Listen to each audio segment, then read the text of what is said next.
Bonjour à tous, j'espère que vous allez bien. Bon, comme tu as pu le voir il y a quelques semaines, j'ai réalisé entièrement mon établi moi-même. Mais par contre, je trouve que les plaques d'OSB que j'ai fixées au mur font un petit peu vide. Donc du coup aujourd'hui, ce que je vais faire, c'est que je vais réaliser des supports d'outils pour fixer les outils que je me sers régulièrement à portée de main. Et encore une fois, je vais réaliser ces supports qu'avec du bordel que j'ai avec des trucs de récupération. Donc du coup, ce que je vais aller faire, c'est que je vais fouiller dans mon bordel et puis après je te retrouve pour la confection de ces supports. Dans tout mon bazar, j'ai trouvé des choses intéressantes pour faire mes supports d'outillage. Donc déjà, j'ai trouvé des barres de fer rond. Si t'as pas de barre de fer rond, tu peux prendre aussi des clous, ça fera l'affaire.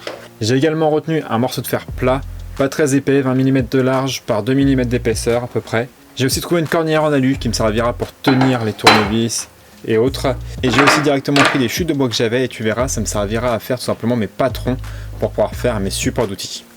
On va commencer par réaliser le support pour tout ce qui est clé plate et clé à pipe. Pour ça, je vais souder tout simplement des petits bouts de fer rond sur mes fers plats pour pouvoir accrocher comme décrocher en fait tout simplement mes clés. Du coup, je commence à couper des morceaux réguliers de fer rond de 3 cm de long et pour les barres de fer plat, je les coupe tout simplement aux dimensions que je souhaite.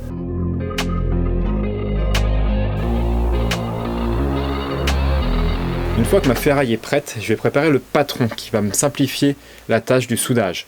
Donc pour ça, je prends ma planche, je trace un trait à peu près à 1 cm du bord et je viens percer de manière régulière des trous qui me serviront, tu verras, à emboîter, encastrer mes petits bouts de fer rond en fait pour pouvoir les maintenir pendant que je soude.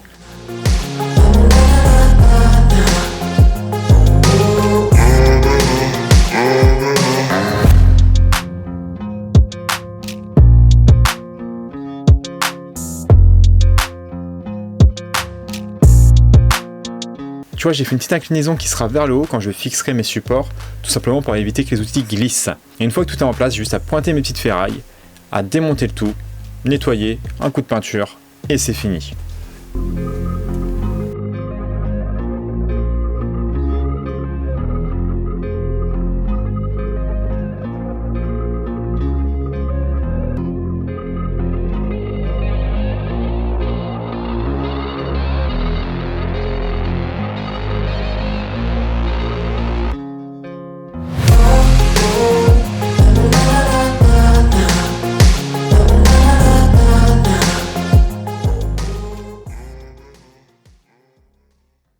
Bon, pour tout ce qui est de tournevis, en fait, je vais pas prendre la cornière, je vais prendre ceci. C'est une cornière, mais en L un peu plus large, tu vois, sur la partie du dessus.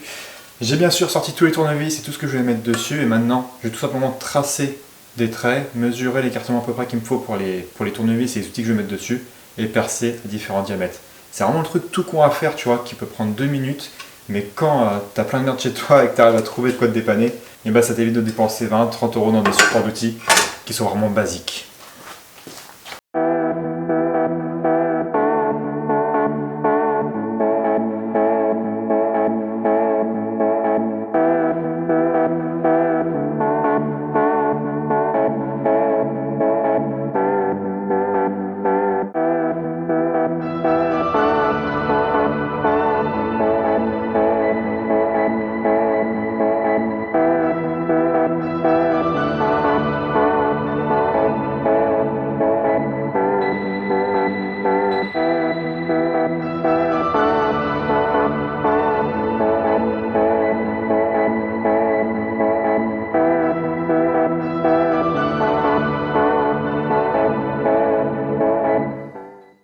Sur mon mur, je vais mettre quelques pinces qui me servent le plus souvent. Donc du coup au début je voulais faire un système comme j'ai fait pour les clés.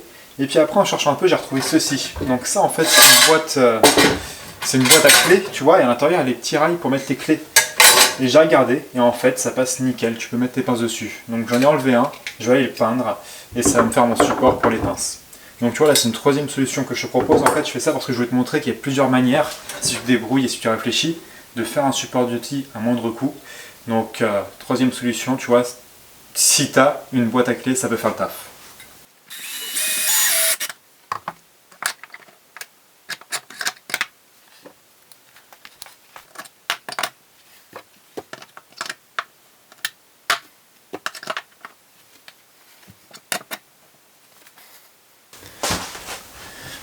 Bon, je te montre le résultat final dans quelques instants. Mais pour un truc fait qu'avec de la récupération, je trouve quand même que ça a de la gueule.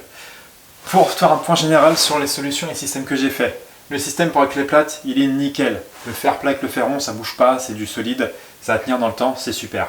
Pareil pour l'équerre prise pour mettre les tournevis, ça c'est parfait, ça bougera pas. Par contre, ce que j'ai pris pour mettre les pinces, en fait c'était comme je t'ai dit le rail pour le support de clé. C'est un petit peu léger, mais comme il faut que je me récupère en pince, je vais sûrement modifier ce rail là et faire un système qui se rapprochera des clés plates. Il faut que je me rééquipe aussi un peu en clé plate parce que comme tu vois, il en manque pas mal. Sur ce, j'espère que ça t'aura plu. Si la vidéo te plaît, si tu as d'autres solutions, n'hésite pas à le mettre dans les commentaires. N'hésite pas à t'abonner, à me suivre, à liker la vidéo, à la partager, à faire tout ce que tu veux avec. Ça me pousse vraiment à avancer, à sortir du contenu plus régulièrement et ça me permet aussi vraiment de progresser. Je te retrouve très vite pour une prochaine vidéo, sûrement en restauration, mais une machine-outil. C'est une machine qui est dans l'atelier depuis un bon moment. Donc si tu ouvres les yeux et si tu es un peu curieux, tu vas très vite trouver ce que c'est. Et je te souhaite, comme toujours, de belles restaurations, de beaux projets et une bonne continuation. Allez, à très vite pour une prochaine vidéo.